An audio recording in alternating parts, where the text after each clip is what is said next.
Hello everyone, thanks for joining me. I would like to share with you some things that I think are craft supplies that really aren't necessarily intended for crafts. The first thing I'd like to show you is brown paper. A lot of us buy the craft cardstock from our local craft stores. It comes 8.5 by 11 and it's pretty standard. Well, the same thing can be found by using plain brown grocery bags. Just cut them to size and use them just like you would cardstock. They work great and most of the times they're free. Another thing that crafters don't necessarily think is a craft supply, but it can be, is a file folder. This is actually a piece of one that I've been using for something else. You can cut these into tags. You can do all kinds of fun inking techniques. You can make them into pocket cards, portfolios, you name it, you can do something with a file folder. You can buy a huge box of them for pennies on the dollar. I found a bunch at a yard sale and I'm still using those. The next thing is a roll of ordinary tape. This is just the tape like you use to wrap presents around Christmas time. It is great for securing ribbon to the back of a card. It is also great to take some of the tackiness off and hold your dies in place on those platforms when you're die cutting. Another one that I use quite often, and right now they're kind of hard to find, are children's puzzle pieces.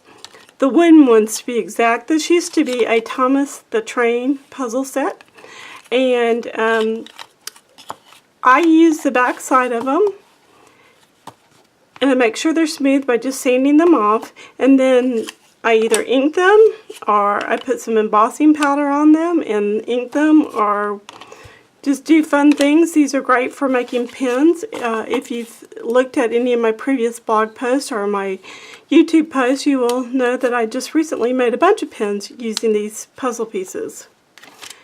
Another one is an ordinary toothbrush.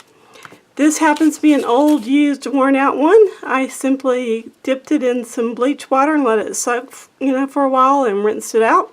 And I now use it for paint or for ink. This piece right here, I just dipped my brush into some watered down white ink and I spritzed it over the top to create this effect. This is the same piece of paper without the inking, so you can see you get a dramatic effect. And once again, if you already have a toothbrush, it's basically a free supply. You would have thrown it away anyway, and you still may throw it away once it gets all inky or you completely wear it out. Then of course throw it in the garbage.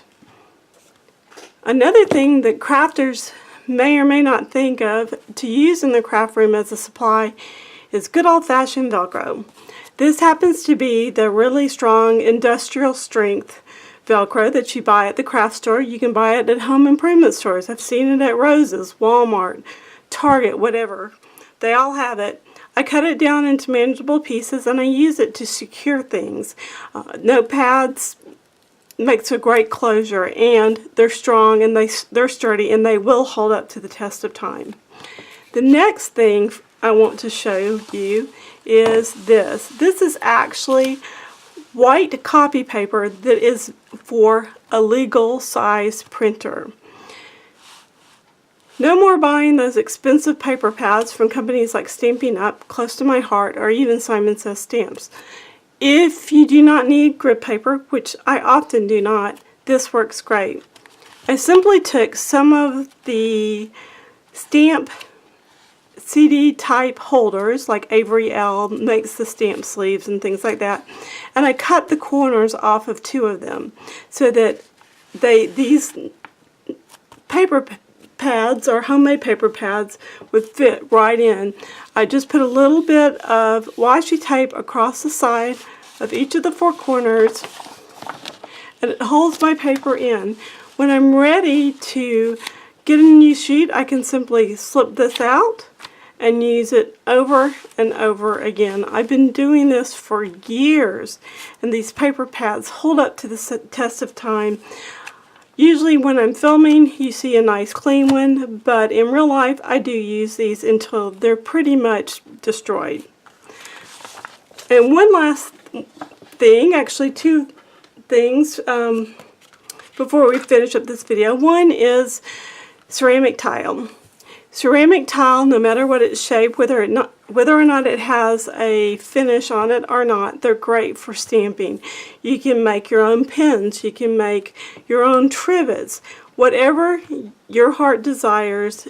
All you have to know or basically do is experiment with them a little bit. I found that archival ink works really well on these. If you're going to stamp an image, you can color it with alcohol ink and then seal it with glossy accents or even a spray adhesive. Experiment with them. You can get these sheets for very inexpensive, and sometimes your local construction crews are going to be throwing out these, or there's a company that's going out of business, or even your local carpet and tile warehouse will have leftovers that they will sell you for very little money. And last, but by no means least, is a good old-fashioned emery board or fingernail file. These are used in nail salons for artificial nails, as well as these. They're also really good for your regular fingernails, but these are great. Let's just say you're working on this tile. You can simply use this, sand away the surface, use a tack cloth, wipe off the dust, and stamp your evening or your day away.